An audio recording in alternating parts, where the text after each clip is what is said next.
à tous, bienvenue dans la cabane livresque. Je suis super contente de vous retrouver après ces 2 mois d'été. J'espère que vous avez passé de super vacances et que vous avez lu de super trucs.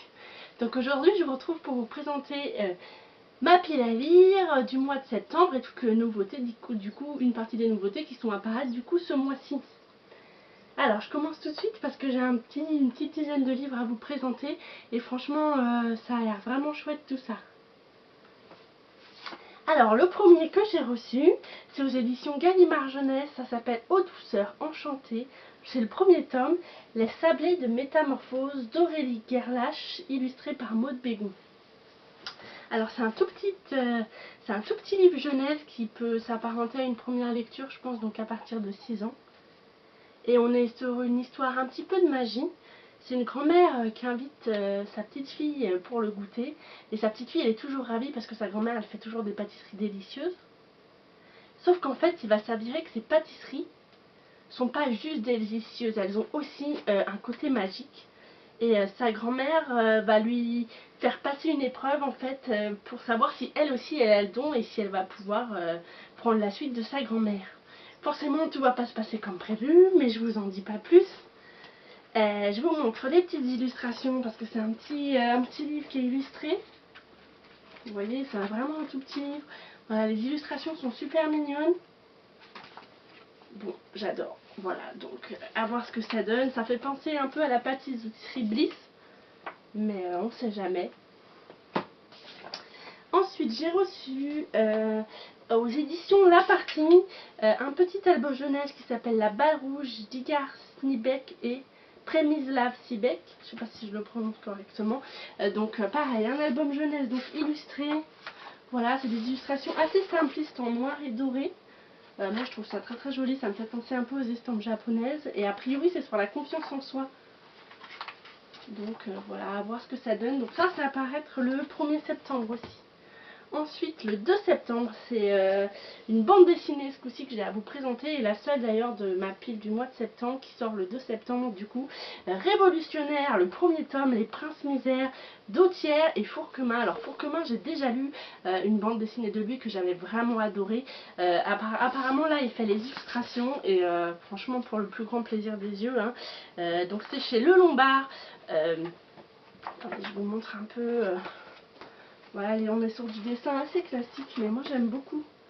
Et on est sur une jeune fille en fait, a priori autour de la Révolution française, qui part en calèche avec sa mère, sauf qu'ils sont attaqués et elle perd toute sa famille.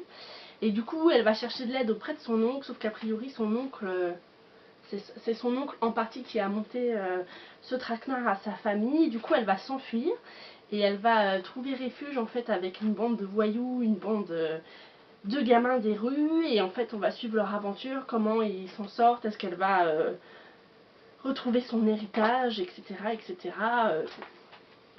Je vous en dis pas plus, et puis je l'ai pas lu encore, donc je vous en dirai plus à la fin du mois quand je l'aurai lu, mais j'aime beaucoup, ça m'intrigue beaucoup. Ensuite pour le 7 septembre, j'ai pas mal de choses à vous présenter. Je vais commencer tout de suite par un petit jeunesse. L'Académie des Dragons, le premier tome, Thomas et Peau de Fer, d'Alastar Krislov chez Casterman. Donc a priori c'est un jeune garçon qui a une vie tout à fait ordinaire, dans un monde où la magie et les dragons ont été exterminés, sauf qu'en fait il va se rendre compte que pas tout à fait, parce qu'il va être sélectionné pour intégrer une école et devenir dresseur de dragons. Voilà, donc après ça va être toute son histoire. J'en sais pas plus que vous là-dessus. Après bien sûr, ça fait aussi déjà penser à des choses connues comme... Aragorn ou Croque-Mou, mais à voir, ça fait toujours plaisir. Pareil, c'est un tout petit jeunesse, donc je pense 7-8 ans, qui n'est pas illustré ce coup-ci, mais moi j'adore tout ce qui est dragon, donc je vous avoue que même si c'est déjà connu, j'ai qu'une hâte, c'est de l'ouvrir. Ensuite, j'ai reçu chez Axe Sud du Nord un petit ovni de Vincent Mondiaux et Enora Sabi. Voilà, c'est un petit roman, je pense que j'aurais dit 8-9 ans. En fait, c'est un roman illustré. D'ailleurs, je vais vous dire, il y a une citation au dos du livre que je vais vous dire parce que je trouve qu'il résume très bien le livre et ça donne vraiment envie en tout cas. Un roman d'inspiration manga entre récits de survie, fresque apocalyptique et drame intime. Voilà, donc si ça vous donne pas envie d'y aller, je peux pas vous dire, je peux rien vous dire d'autre. Ensuite, donc aux éditions Rajo, Ultimage, le maître des magies, pareil, premier tome qui s'appelle Les 4 éléments, d'Adrien Thomas et Elizabeth James. Donc là c'est pareil, c'est un peu vu et revu. Un jeune garçon qui trouve un grimoire dans son grenier et qui va être transporté dans un monde parallèle. Et le seul moyen pour lui de retourner dans sa famille, a priori, c'est de devenir le maître de la magie et de sauver ce monde en péril.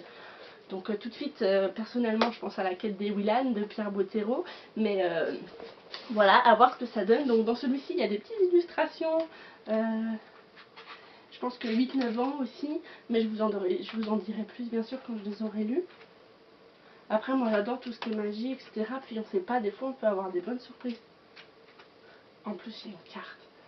Et on le sait tous, tout bon livre a une carte au début. Ensuite, chez Bayard, de Lazalie Sommer, 36 heures dans la brume.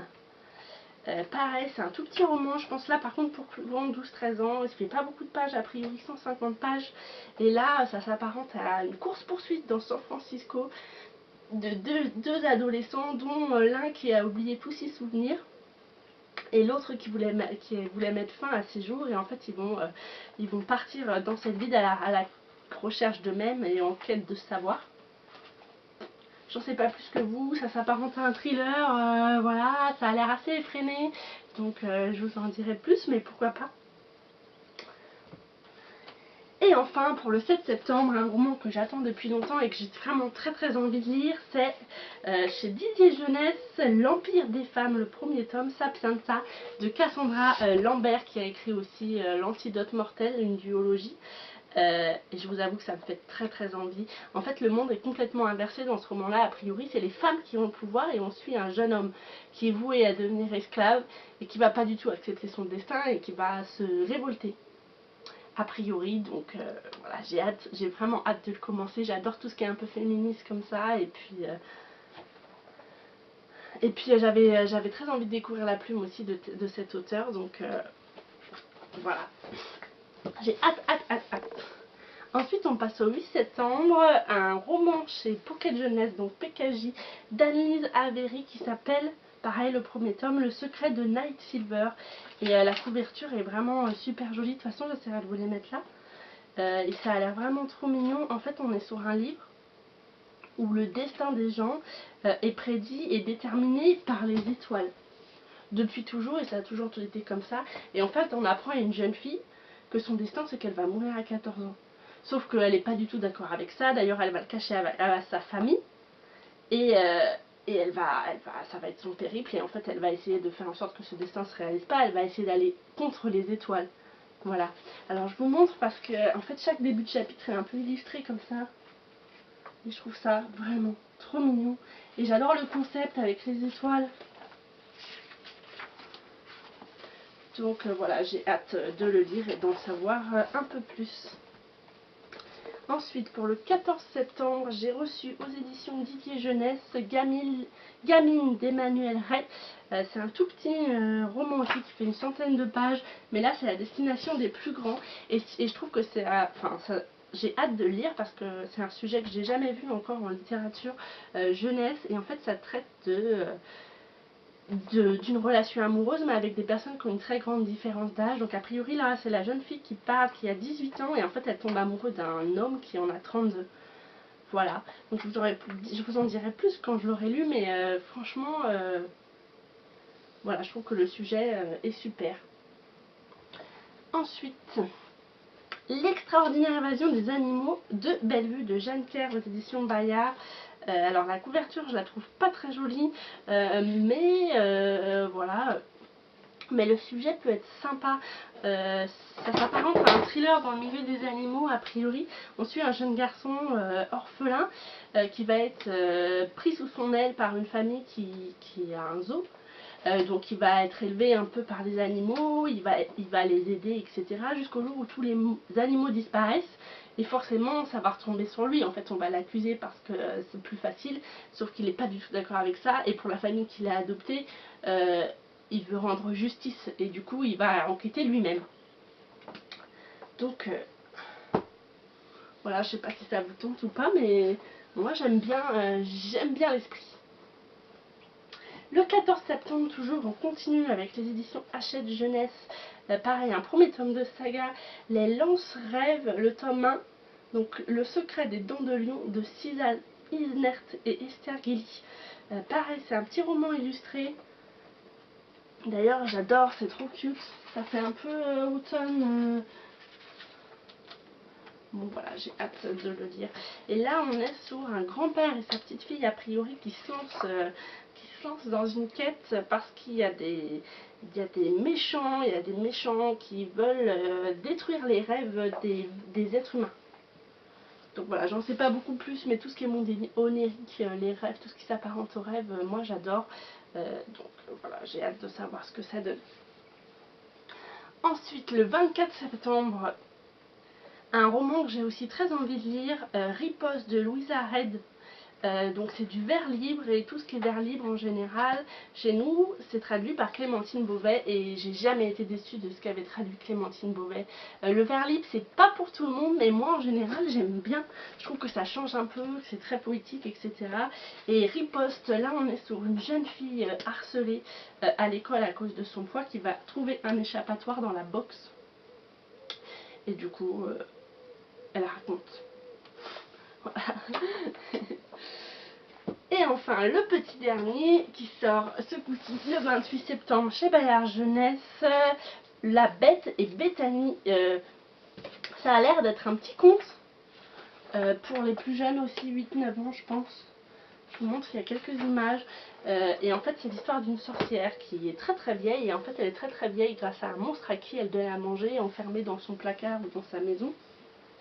Sauf qu'un jour, ce monstre-là, il en a marre de manger des trucs tout pourris, et du coup, il demande à la sorcière de lui ramener un enfant. Sauf que la sorcière, elle dit mince, quand même, un enfant et tout, mais elle est obligée d'accepter parce qu'elle elle tient à sa jeunesse éternelle. Donc, elle décide d'aller chercher le pire de tous les enfants, et malheureusement pour elle, elle va tomber sur Bethany, et Bethany, elle a un caractère en béton, et apparemment, elle va pas se laisser faire. Voilà, donc ça c'est toute ma petite liste pour septembre. Il y a pas mal de choses, mais vu que c'est des petits romans, je pense que je vais pas avoir de mal à aller jusqu'au bout. J'espère que la rentrée se passera bien pour vous, et je vous fais plein de bisous, et je vous dis à bientôt dans la cabane.